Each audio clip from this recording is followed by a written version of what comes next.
About a year ago, I did some purging around my house. On one hand, I was proud of myself for finally getting things tidy and organized.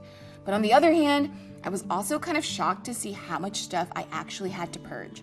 When I started the process, I thought it would only be purging a few items. But y'all, we ended up having to rent a big old dumpster to get rid of all of our unwanted stuff. And we filled the dumpster to the top. It was not a proud moment. That full dumpster was visible evidence that just by default, my family had accumulated so much stuff. It was all stuff that we needed and used at one point. But pretty much all of our stuff eventually got used up, got old, broke down, and it ended up in the trash. And if someone were to see how much stuff we had and still have, they'd probably think that we based our lives around having stuff. I have a feeling that this is something many of us struggle with to some degree. It's what one of my pastors calls the consumption assumption.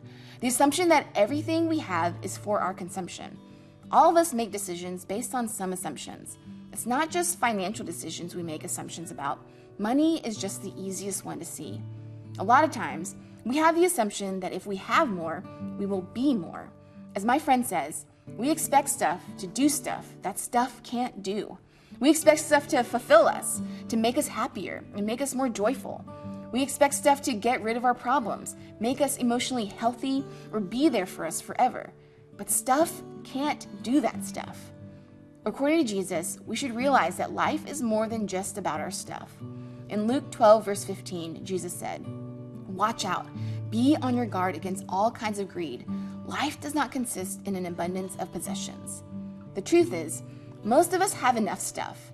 In fact, most of us have extra stuff.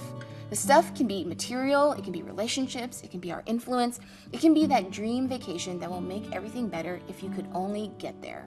So, if life doesn't consist in an abundance of possessions, what should we do with all of our stuff? Well, I've got two ideas. One, we can give some of our good stuff away. And two, whatever stuff we keep, we can intentionally use it for kingdom purposes. Now that's good stuff.